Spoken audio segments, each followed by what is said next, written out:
Hey, it's Phil. Before you're going to check out my Rants About Humanity episode, I also want to invite you to consider following me and subscribing on my podcast channels and my Rumble video player channel down below. You can find it in the description. With the increasing censorship and limitations of freedom of YouTube, I don't know how long I will be able to have my thought-provoking conversations on YouTube. So if you want to support me in my mission of freedom of speech, open debate, be sure to also check me out and follow me on those platforms. I'm all about open debate, no censorship, no filter. So no matter what happens, I will keep on having my important interactions about topics that don't get enough attention. Hope to see you on my other channels and enjoy this week's episode. Welcome everyone to the Rants About Humanity podcast. Today I have Mark Binet. Mark Binet coaches men and women about the devotional polarity between masculine dominance and feminine radiance. He's the author of the Truth Cock series, currently 8 volumes and counting. Truth Cock is a radical masculinity as a post-spiritual path. Its objective is to reverse the systematic emasculation of men in the West. Thanks for being a guest on the podcast. How emasculated were you in the past? That's such a great question. I don't think anybody's asked me that before. What is the most emasculated thing you ever did? Most emasculated thing I ever did. Wow, Philip, you're talented. It's embarrassing to actually say, but I will tell you. I formed a relationship with a woman who I was online, and it was 6 months long, and we never met in person. And because of some issues that she had, she wouldn't show her face. And when I finally found out what she looked like, she was actually quite gorgeous, but that revealed her identity. And it was something she was trying to hide. So for 6 months, I had been going along with her agenda, her plan, not knowing what she was doing, simply trusting what she was doing because I was so heart oriented. And when I found out what she was trying to hide from me, I couldn't be in a relationship anymore because I was being deceived. So it was emasculated of me to even put myself in that situation at all. And what kind of mistaken belief do you had back then that now you think like this is Uh, crazy? the mistaken belief is this idea that you can go into the wound, into the abyss with a woman, and you serve her inside that swamp, inside that wound, inside that trauma, instead of leading her out of it. And what happens is when you get too into her swamp, you can't, you don't have your own clarity. You can't lead. And eventually that will depolarize you. So you were in the swamp being drained and just like barely surviving, keeping your head above water. Well, I was being that loving man, all right, who is not trying to step on toes, not trying to ruffle feathers, just holding space, you know, for whatever wounds she needed to process. I did that 2 relationships in a row, actually. And I thought that's what a good man does. He holds space for the woman's swamp. So, to return to your question, that's really what it was. Holding space for a woman's swamp means you're eventually in the swamp with them. You're not in your masculine. Your masculine will help give the clarity and leadership so that they exit that swamp. You don't go into the swamp with women as a way of demonstrating your love. That will backfire 100% of the time. Kind of reminds me of the story of Odysseus, who wanted to return back home and he had to strap himself on the mast and wax in his ears because the sirens were calling him. I mean, that happens a lot that the sirens steer you from the path. Now, I'm wondering, can you turn those sirens into queens when you're the right man? Oh, that's great. You're great, man. I love the Odyssey. I studied the classics for a couple years. It's so great to hear that in a podcast.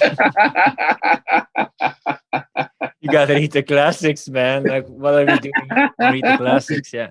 Oh, that's fantastic. Well, you know, there's only so much that a man can do.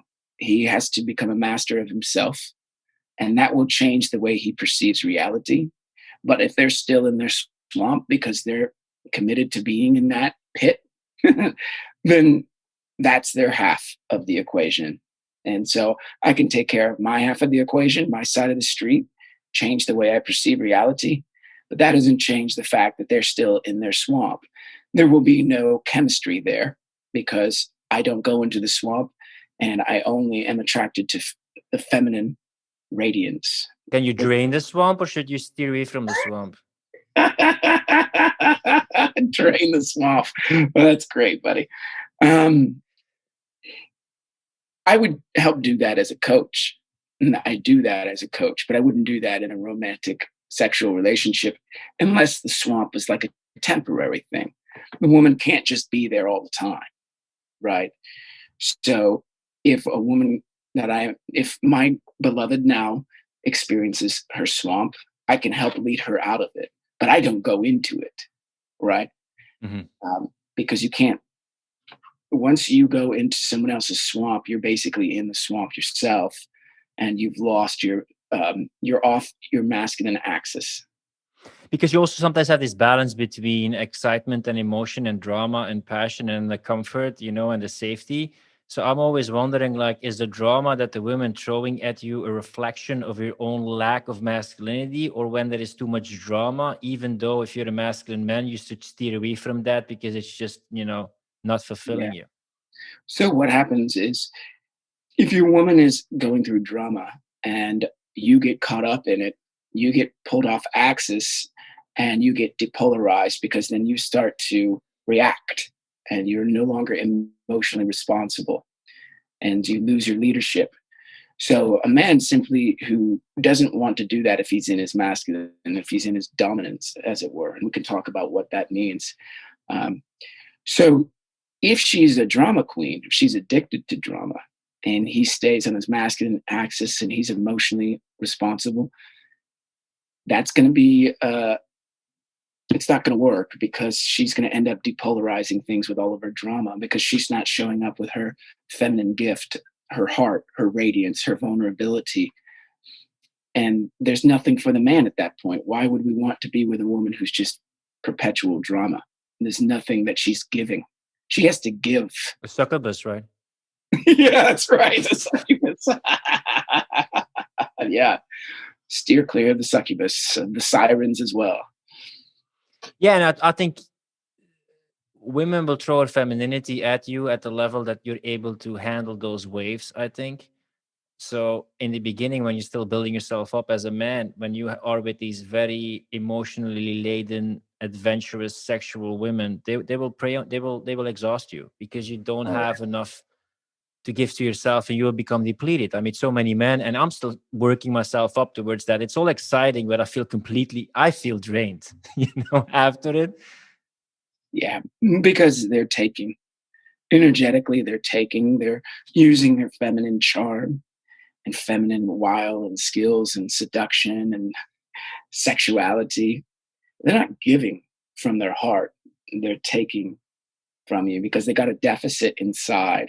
So the feminine energy that I teach is very abundant and it's the cup overfloweth, the heart is open and emanating radiance. So when I say feminine, I really mean it in that positive sense. I'm not talking about the swampy feminine. I don't teach the swampy feminine.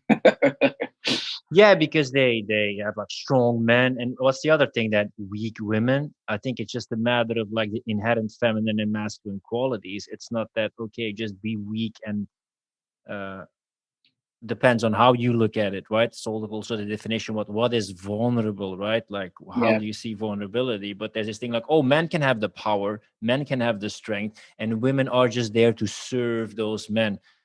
How would you word it, that this misconception that some women could have, I just have to be negating myself, be submissive, right. sacrifice my identity to serve the man, and then we have a good relationship? Right. They think, oh, if I'm a doormat. No, it's like this. Imagine you're a woman in the bedroom and you want to have a great orgasm. Do you want an emasculated man? No. You want a powerful, dominant man who penetrates you erotically, energetically. And the more receptive you are to that penetration, the greater your orgasm. If you're blocked, if you're resistant, if you are protecting yourself, you're not going to have a great orgasm. You're not probably not going to have an orgasm at all. So take that out of the bedroom into real life, outside of the bedroom, and realize that you want really, really powerful men to energetically penetrate you. If you don't receive that gift vulnerably, you don't get the energetic orgasm in life, so to speak. That might seem like an exaggeration, but walk around there as a woman and be vulnerable and receive the power of the men in your life, and you will feel awesome. And if you're around really energetically dominant men, you're going to feel even better. I'm not saying it's going to approach orgasm outside of the bedroom, but it will feel amazing when you receive his penetrative power, his dominance. So it's not about being a doormat. It's about receiving his gift and not being resistant.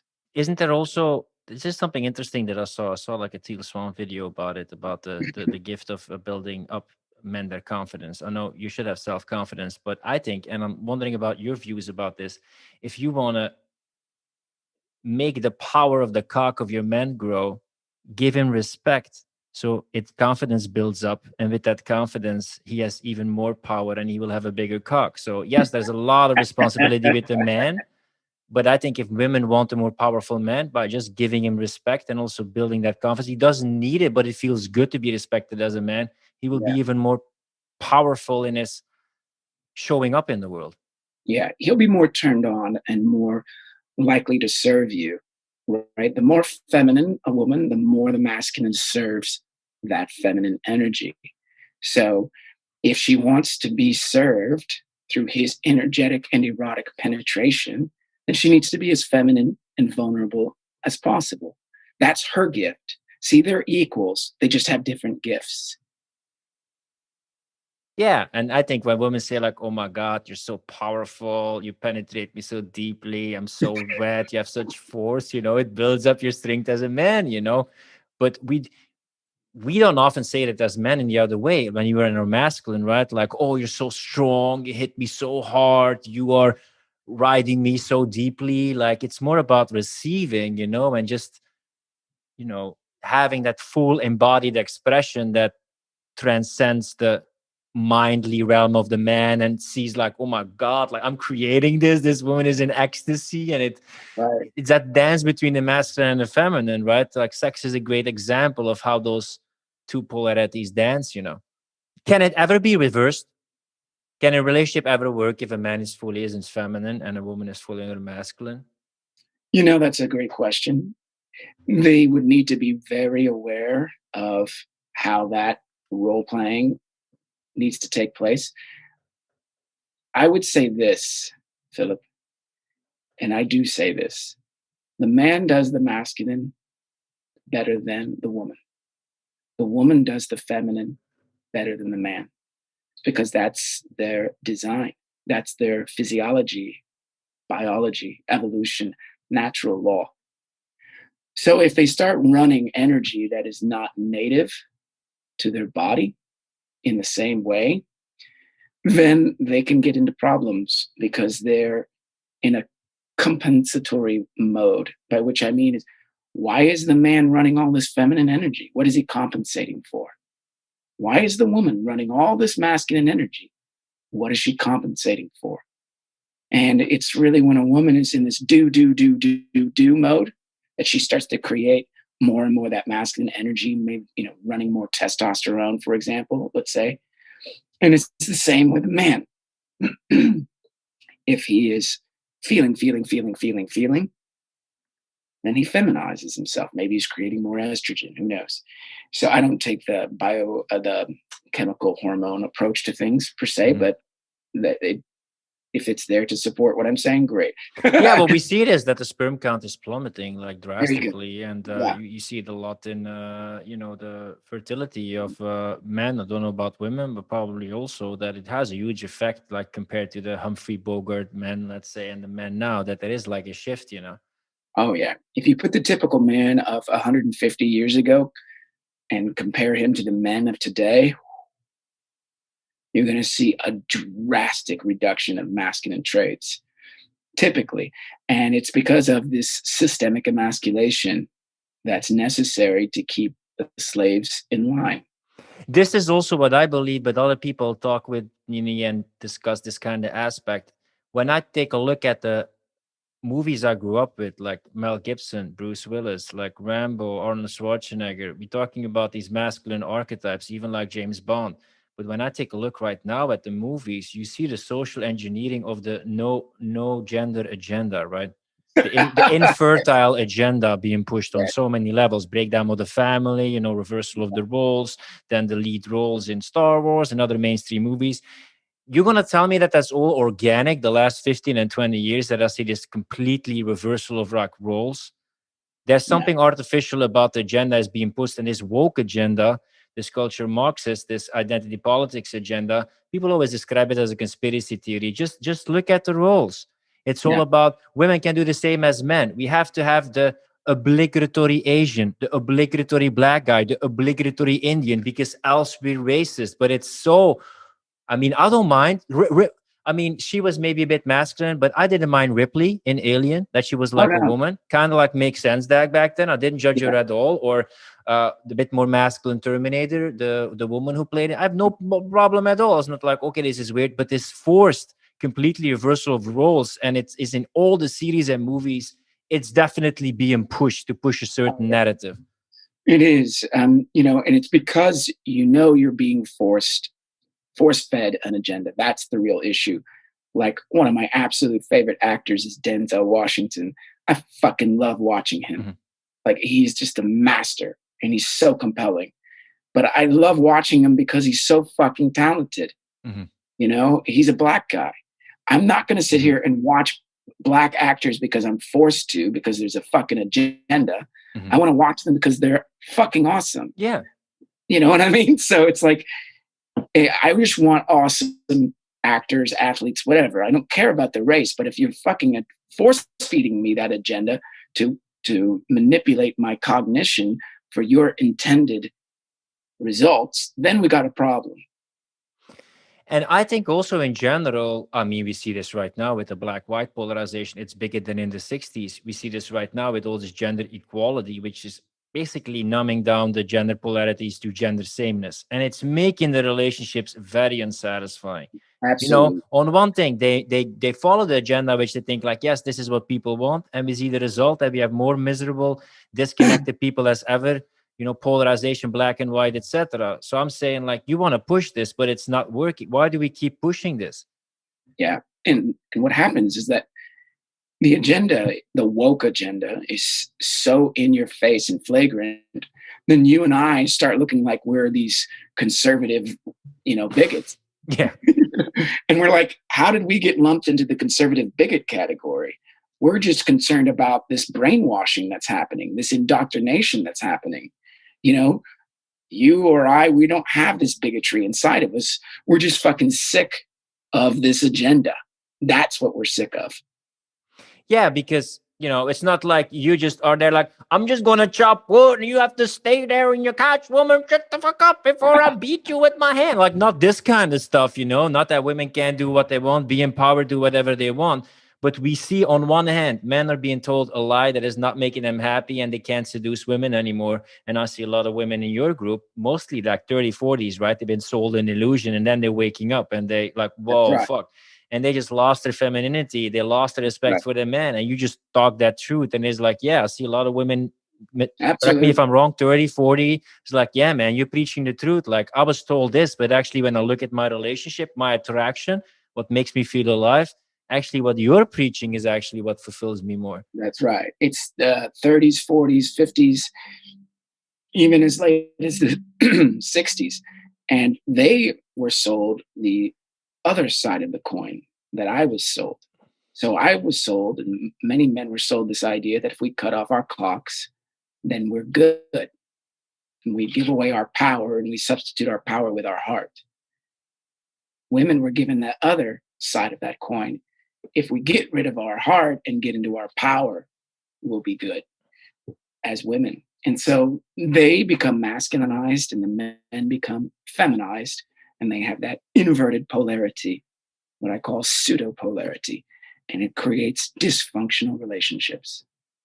You can just sit down in a bar in Western Europe or in woke cities and just watch couples, watch it energetically, watch the communication, watch the behavior on an energetic level. You see a lot of men sitting there as castrated puppies. The woman on an energetic level is telling me, I have lost respect for you.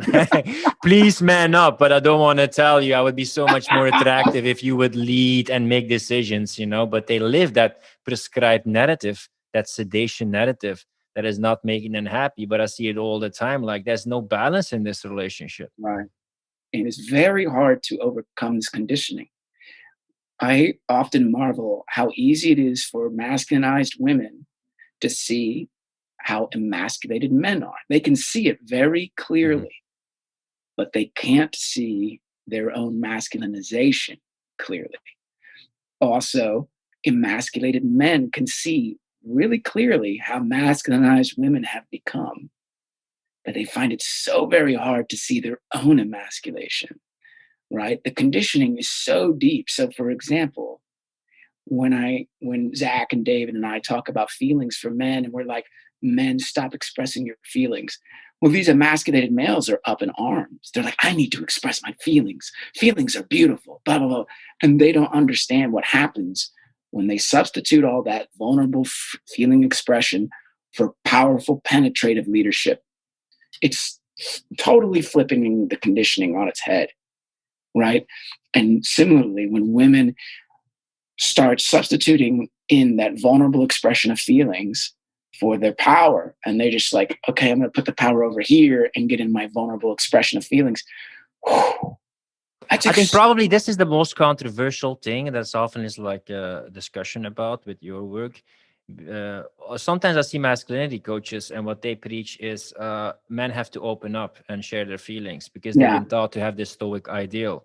And I'm not going to tell you that I have this radical point, like never express your emotions there, but it's like this dumbed down, watered down masculinity thing on feminine principles.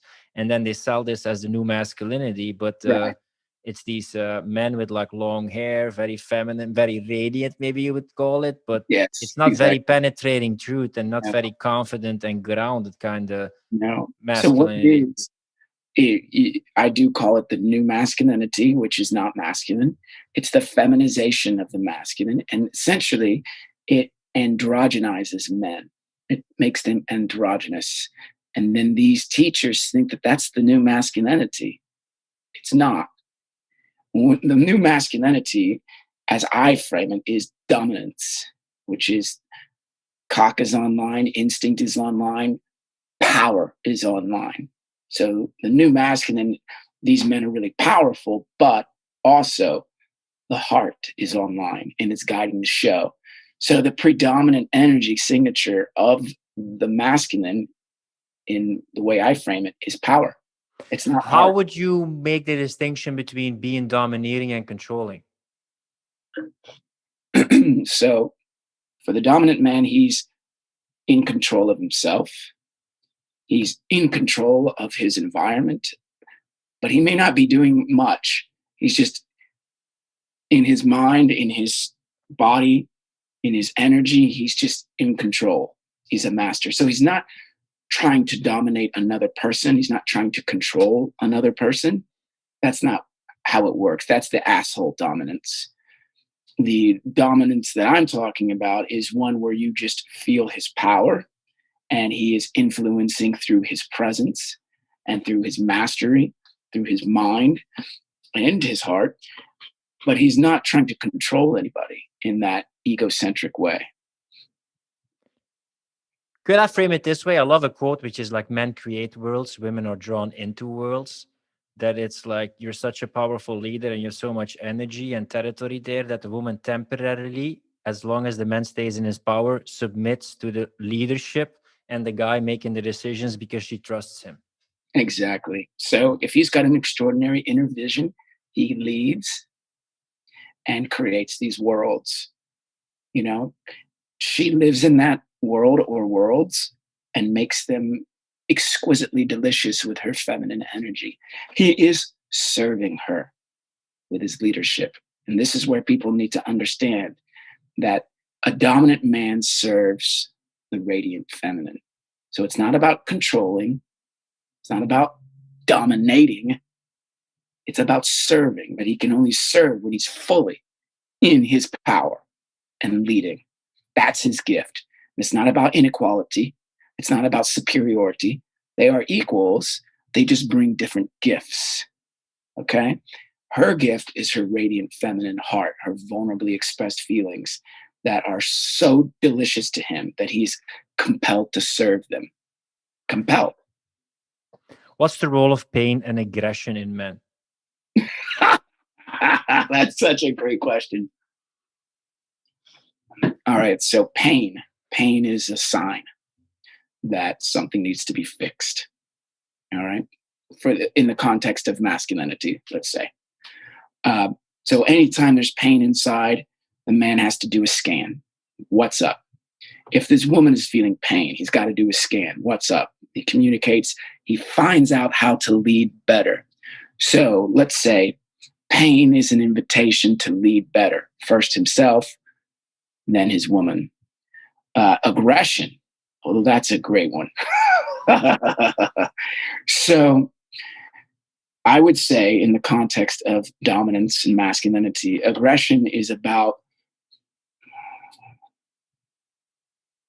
how forcefully and intensely one is penetrating the world. You don't want to use that aggression to hurt other people. Okay, so I don't know what definition you're using for aggression, but what I want in my framing is to say that aggression is basically how power is penetrated. Yeah, I would use it as a way to challenge that aggression towards using it that as assertiveness to stand for my mission or my values. Yeah, that's a great way of framing it. That's how I would use it as well. So it's not power that is mistreating another person. So if that's what someone means by aggression, then that's not what I would do, and that's not what I advocate or teach. So, your power is there to serve. Now, however, if someone is mistreating your family or your beloved and violently, or even verbally, then you can use that power that you have to stop that. And you should. And maybe you will do it peacefully, or maybe it won't be peaceful, depending upon the circumstances. Yeah, all the So, time it will be either to a boundary was being crossed, and then you can communicate it, or a value or a need was being hit that's important to you, and then like, okay, this is important to me, so you can use it as like integration and self-reflection. One thing, often, can a man take too much responsibility? Can a man? Gosh, that's such great questions, Philip. It's so good. He's first and foremost responsible for his truth, and that's what allows him to be dominant, right? So he has to be careful that he doesn't take on too much responsibility outside of that in such a way that it diminishes his commitment to his truth, to his mission, to his purpose. If he does that, he will create a dissonance inside of himself that he will have to resolve. So if he's more responsible with his attention, then he will not overcommit, be overly responsible. He will know the limitations. And he must know those limitations. If he doesn't, and he overextends himself, he fucks himself. Because this is often what I see. This is maybe what I would call toxic responsibility. Like, it's all the responsibility of men right now. Everything is a responsibility of men. Yeah, when you talk about anything with like feminism, the wage gap, men, the seduction, it's all on men. Men have the responsibility. And I've this is not a controversial view.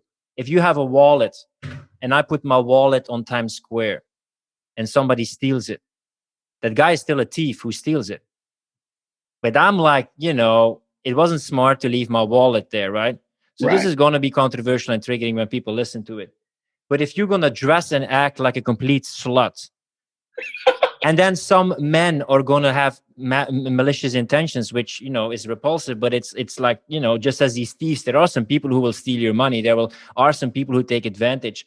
To totally negate you dropping the wallet there, to totally negate you just completely dressing like a slut and not want to be treated like a slut, there also is some responsibility there. If a guy cheats, I've talked about this on another podcast, and you have done nothing to build up the confidence, to be attractive, to have sex with the person for a year, 3 years, you had like 3 times sex in a year, and that guy cheats, is it the sole responsibility of your partner to be a selfish, cheating asshole? There also is a responsibility in women for the choices that they make, action, reaction, but it seems completely a taboo to just talk about the responsibility aspect in women. Right.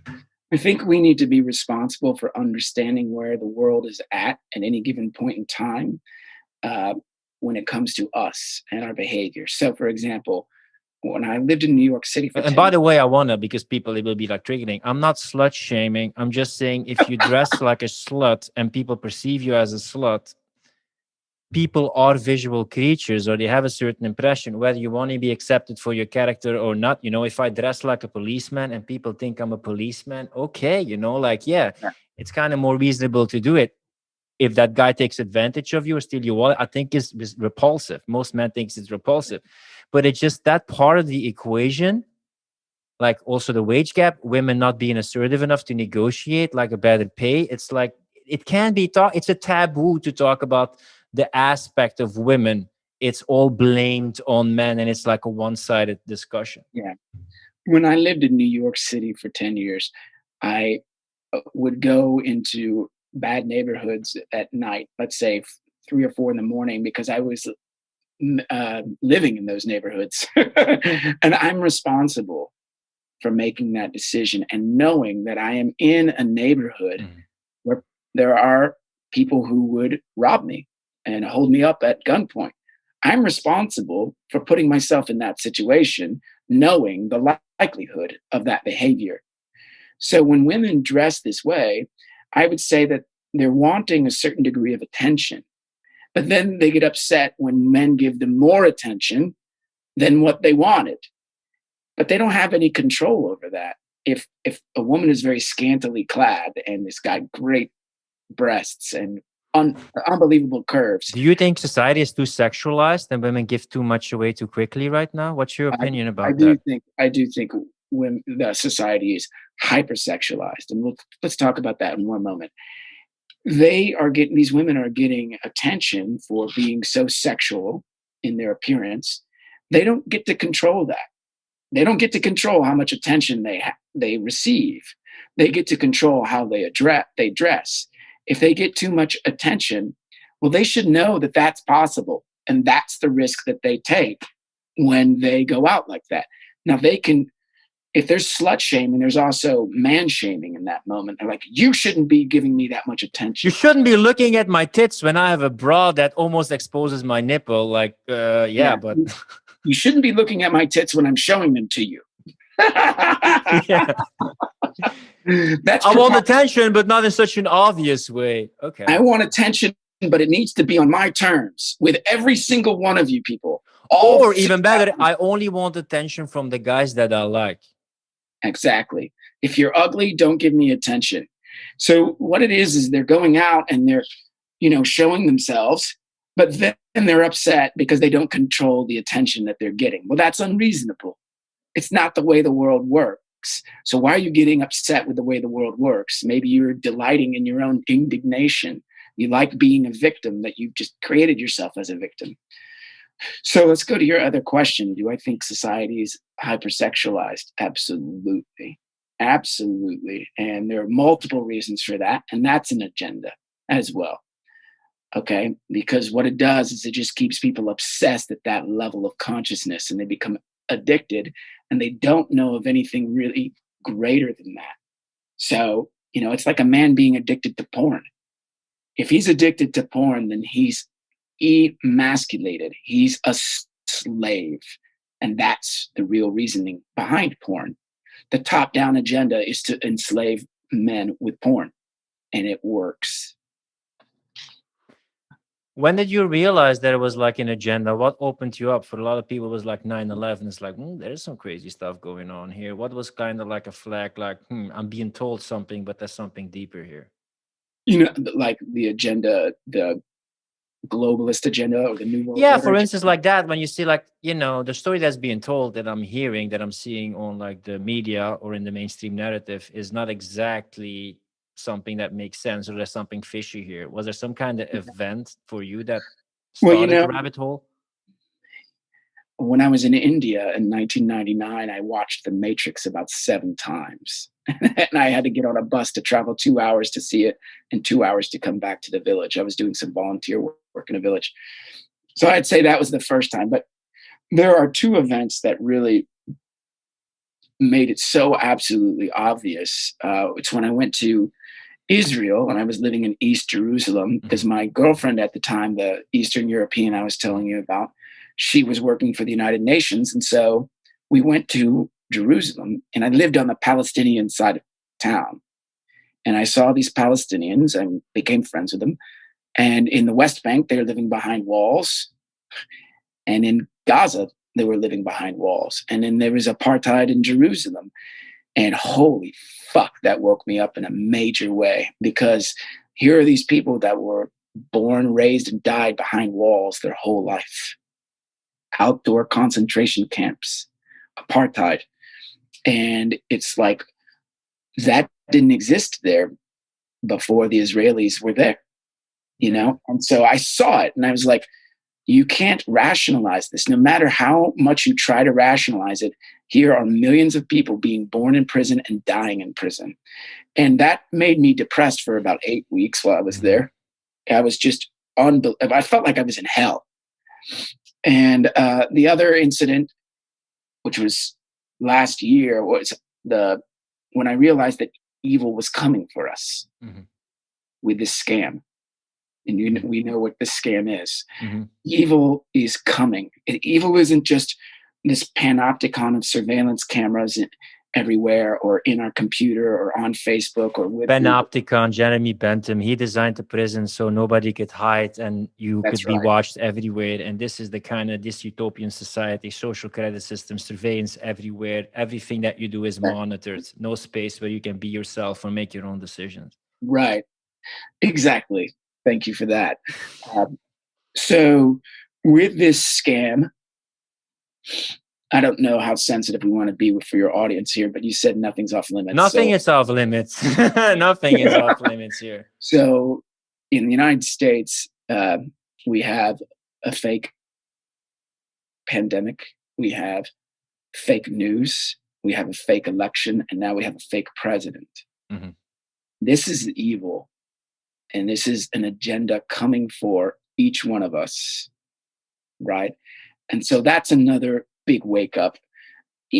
Before this scamdemic, I didn't quite understand the extent of how active evil is. Yeah, how deep the tentacles go and how much work is being done in the shadows. Yeah, it's coming for us. See, it's not just some passive evil looking through our computer screen or monitoring our emails. It's actually coming for us. And that was a big wake up for me. It's like Atlantis. That was like the height of technology, and then it was their downfall.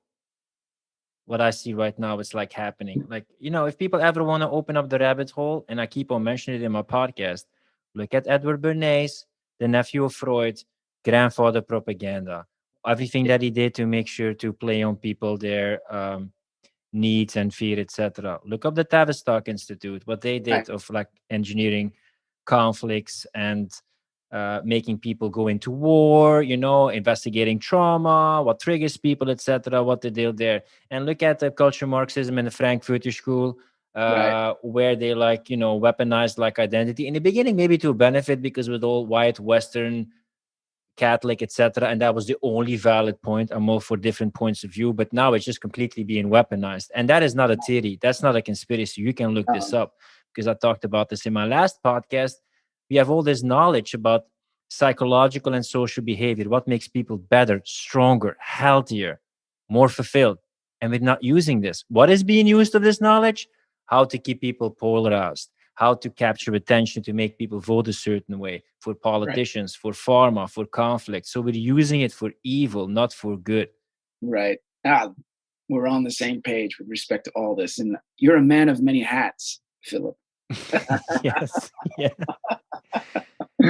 So yeah, and actually, now that I understand your background a little bit better, I would say that my understanding of the masculine and feminine came from these studies as well. Not just my own heartbreak, but I understood that there was an agenda meant to emasculate men and masculinize women so that the population is at war with itself. A man gets at war with himself, he gets at war with his women, and all this conflict and dissension is manufactured as an agenda to keep the slaves at each other's throats so that we don't see our overlords and take collective action against them. So, all these things that you were mentioning also informed my understanding of polarity. You have people have been prescribed, just like medication, a sedation narrative that is a one-sided narrative. If you ever want to investigate, look at also, and this is again polarizing, look at the point of view from where Germany was after World War One. Look at the side of the Allies, the atrocities they did. People can't listen to me saying this without thinking I'm a Nazi and I'm cheering for them. Absolutely not. I'm looking at the other story.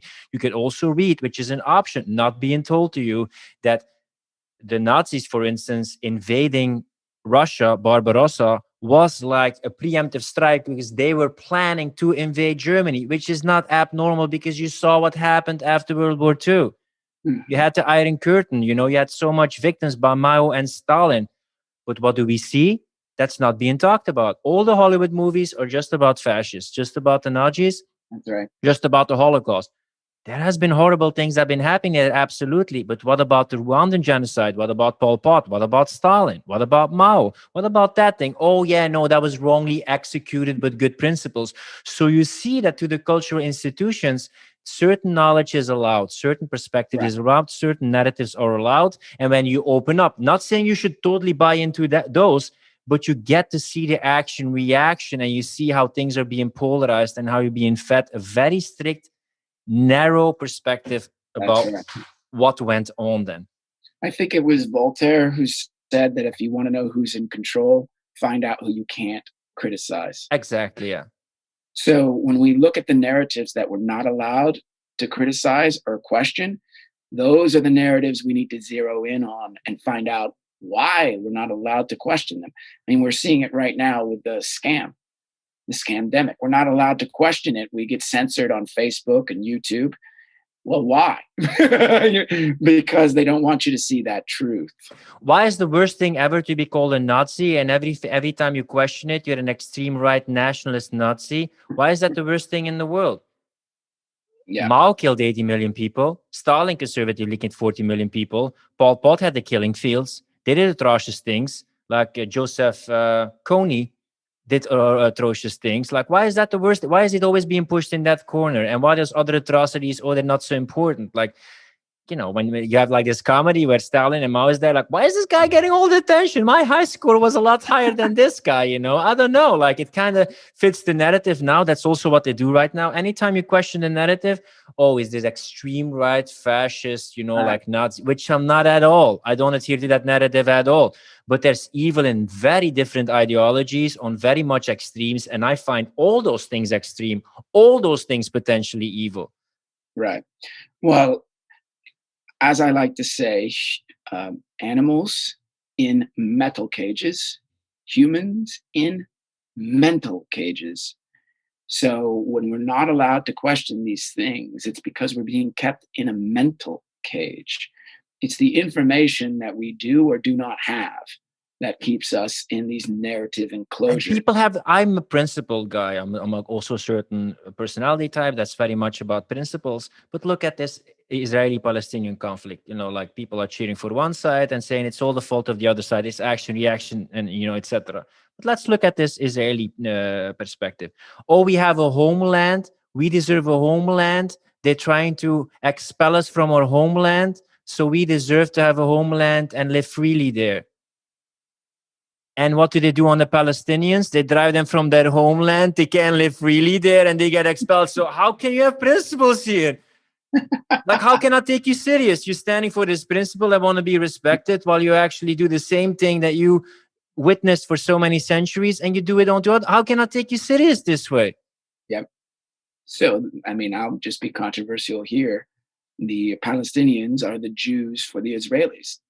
Mm-hmm. You know what I mean? They're now the Jews that are getting persecuted, and the Israelis are the ones that are doing it.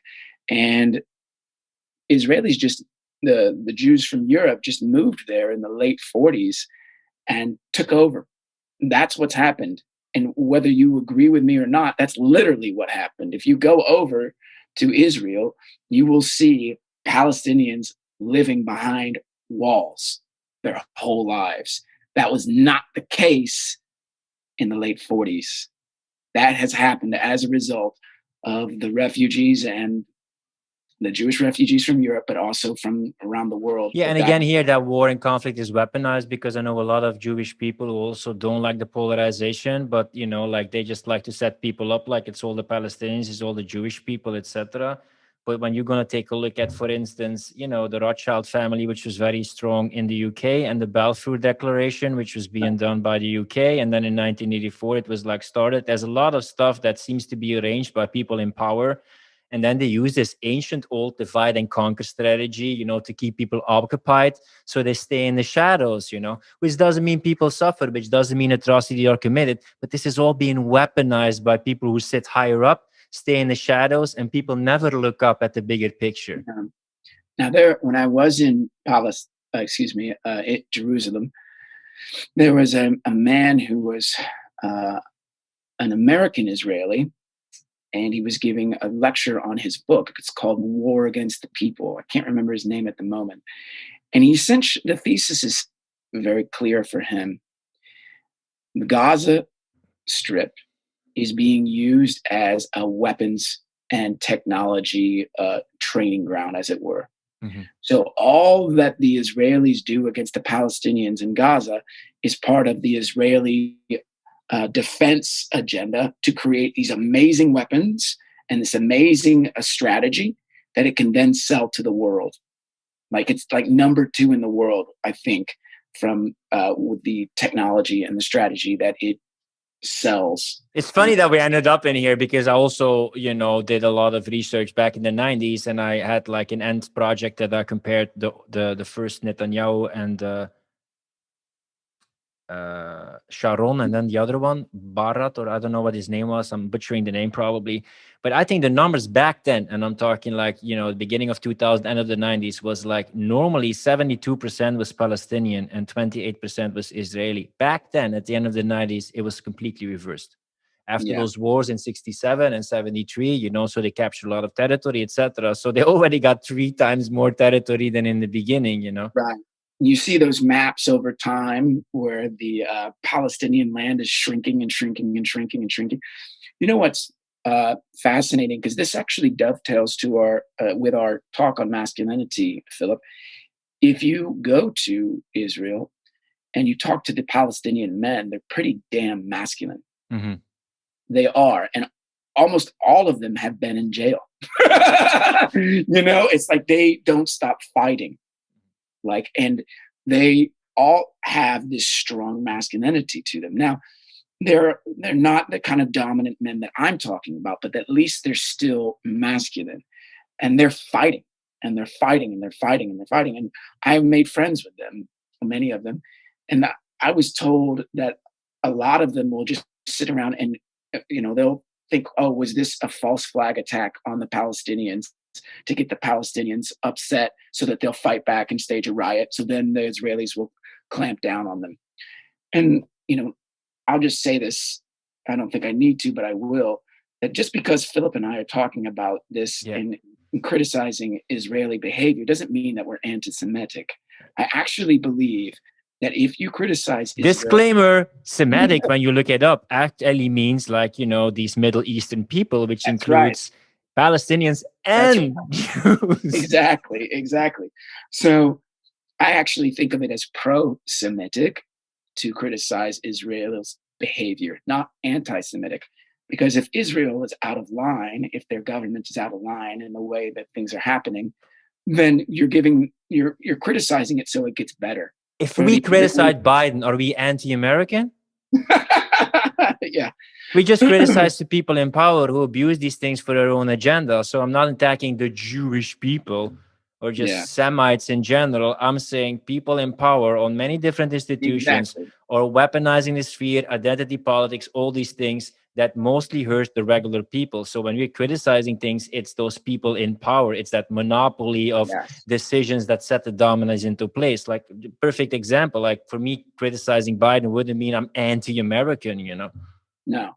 And when I was over there, I became friends with Israelis as well. Mhm. And in particular, a man who was in the Israeli army, and he was very traumatized by Yeah. what he had to do against Palestinians.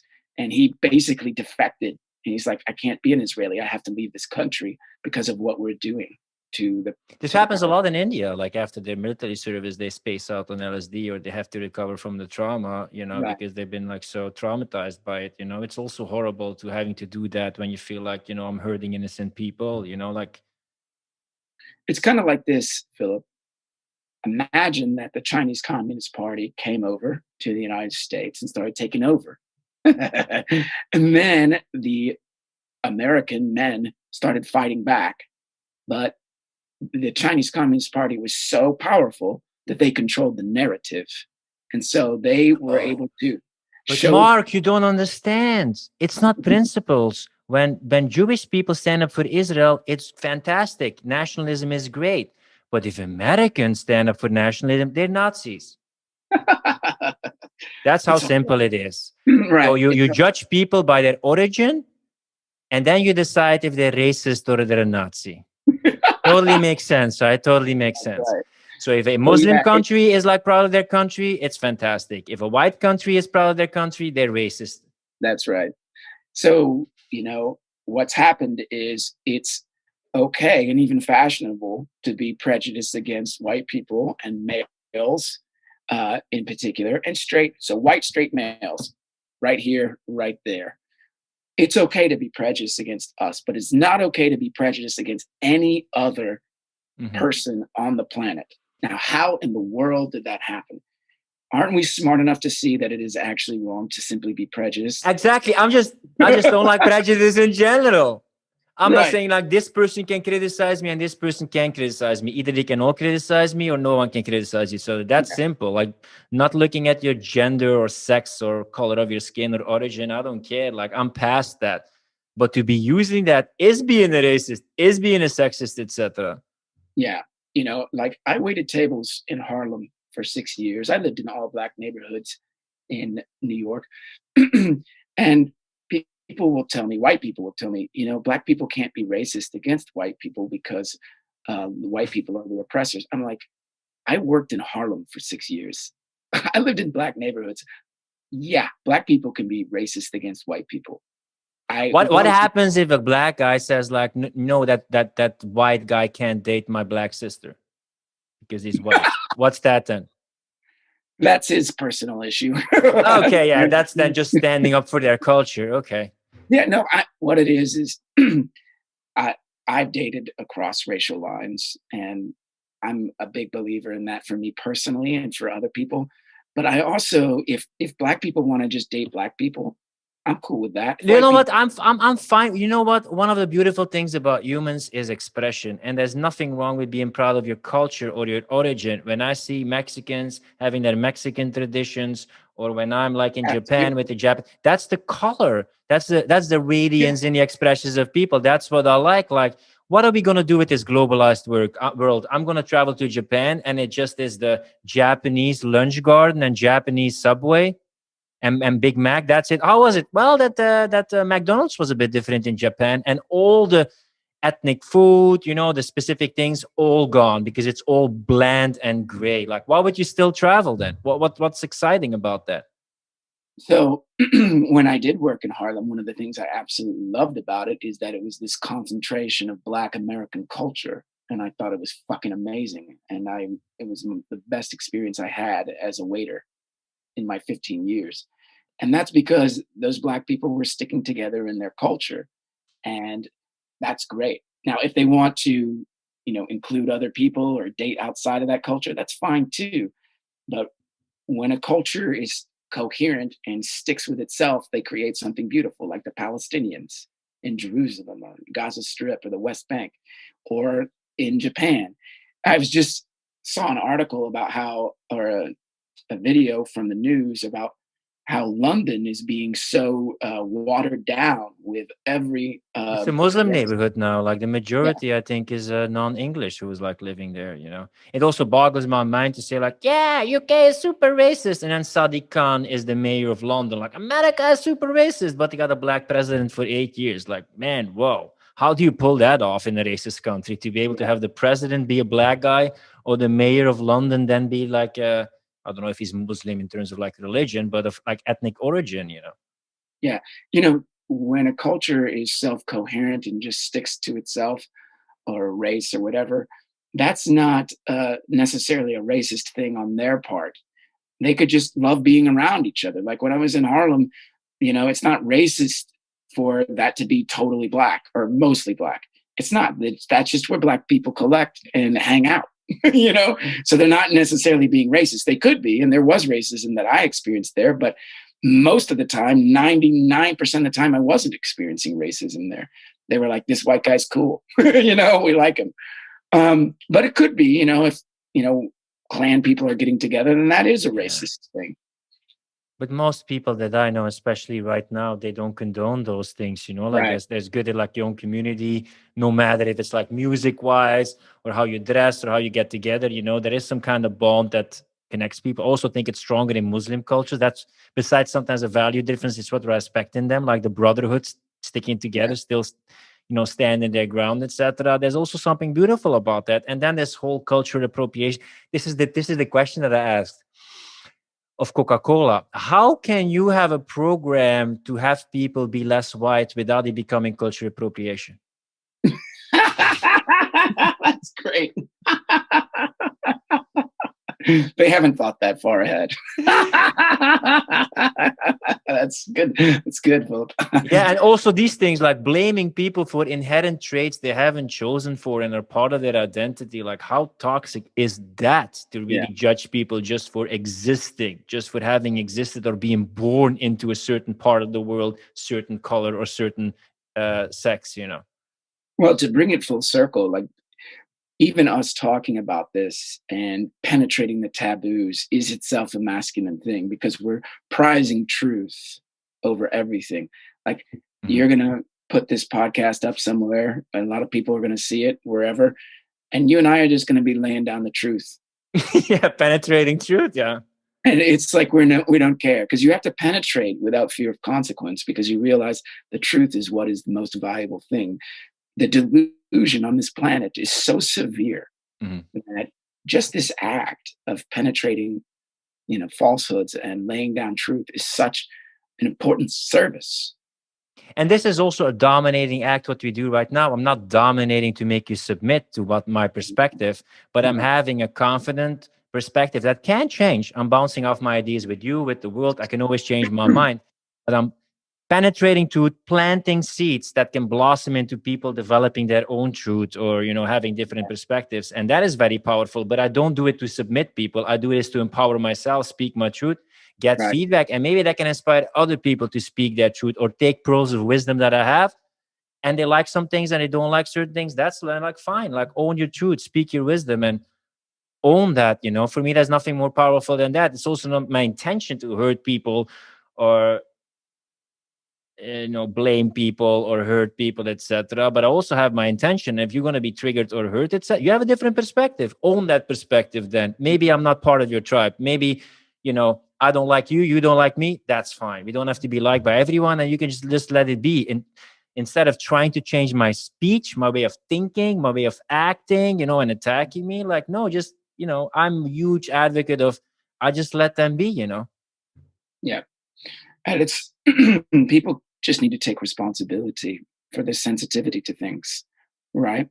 And so that they can't just blame others. When you blame other people for your own triggers, that's disempowering, whether you're a male or a female. And this thing that I call truth cock, it's what we're doing here, which is penetrating for the sake of truth. So that Maybe one cock. thing I still want to get your feedback about, like one of the things that they say, you have masculine speech, which is solution oriented, and you have feminine speech, which is more about being in the moment and that transient kind of emotional wave. Should men communicate more with women and just listen to them and provide a space for them to disperse their feelings in the moment without trying to fix it? Well, it depends on what they want, these men. There are women who come to me in Messenger on Facebook and they dump on me. I don't allow that because we don't have a relationship. They're not a client, they're not a friend, and they're not my beloved. If they're my friends, then they're going to know better. They're not going to dump on me. If they're a stranger, then maybe they'll be my client. Okay. So my time is valuable. I'm a purpose and mission oriented person. So if I'm going to be listening to a woman express her feelings, then I'm going to choose that for very clear reasons. If a woman just expects me to do that because I'm a man, it's not going to work. She's not entitled to that attention. So would you say, like, if women want to talk about feelings, it's best that they talk about it with their female friends? No, no, no. I mean, if if my woman wants to talk about her feelings, what I'll do is I'll say, okay, wonderful. If I'm not busy in that moment, then we'll do it then. Mhm. If I am busy, then I'll say, let's do it in a few hours. And then I will serve her. So whatever her feelings are, if her feelings are really wonderful, then there's nothing I need to do to help. I'll just enjoy her feminine expression. If she's having a problem and she's expressing her feelings vulnerably, then I'll do what I can to serve her and lead her to a resolution out of that particular swamp or difficulty. And if it's a friend, if it's a female friend, I may or may not have time for that. It might be Because better. some women have the complaint that they say, he just doesn't listen to me. What does that mean when a woman says he just doesn't listen to me? Well, it does depend on him, but it also depends on her. When she's talking, what is she doing? How is she talking? Is she blaming him? You know, and is she just being self-absorbed and using him as an emotional toilet? Right. So if she's dumping on him emotionally and treating him as a toilet, yeah, he's got a million better things to do. He's not going to listen. For people who want to listen to you and your teachings and everything you have to offer, where can they find out more about all the work that you do? All right. Thank you for that. So I'm on Facebook. I also work with Zach Rohde in the Relationship of Your Dreams platform. We teach a dominant course for men where we teach them how to be dominant in relationship with women. And it's not that jerk asshole kind of dominance. I also have a Facebook group called Truth Cock. Every month I publish a Truth Cock book, and selections from the book are featured in the group. I do a live stream in the group. There's about 30 live streams now, almost 50 hours of video. And that's a nice thriving community. We're about over 40 people. So there's a subscription to that. What else? There's a great free group that you know about with about over 3,000 people. So if you want to know more about this, just find me on Facebook, Mark Benet, and there are links to all these different areas. Maybe a last thing I'm still curious about, because you've been in a relationship for a longer period of time now, I think, right? Like, what is your perception about the sanctity or the value of monogamy and being in a monogamous relationship? Yeah, so for me, it's about monogamy. The man leads that container or that vessel. It's very tight. He leads it according to his inner vision. So there isn't any other person or third person involved or multiple people involved. And the reason that I advocate for that and practice that is because of devotion. When the masculine, has the inner vision of devotion, he protects that vessel so that that devotion can flower and become extraordinary. And that's where he serves and is served. She serves and is served. And it's just an exquisite way to be. I've never been into polyamory or anything like that. I need a container for my devotion. So it's really about reaching those heights of devotion with another human being. So it's a matter of serving your mission and then devoting to the mission, and that way you're also devoted to your woman, instead of like when we talked about the harpies or stealing away from your mission. It can sometimes, you're serving then the harpies or not stealing your vessel towards the promised land, Well, when you're living your truth, you're on mission, you generate great power, and you're able to hold your emotional responsibility, hold your masculine axis, and show up as a leader in relationship. If you don't know what you're doing on this planet, you don't know your truth or your mission, you're not able to take responsibility for yourself, and you're without direction. So you can't show up with power and leadership with your woman. So that's why you have to get your truth and your mission and your purpose very clear.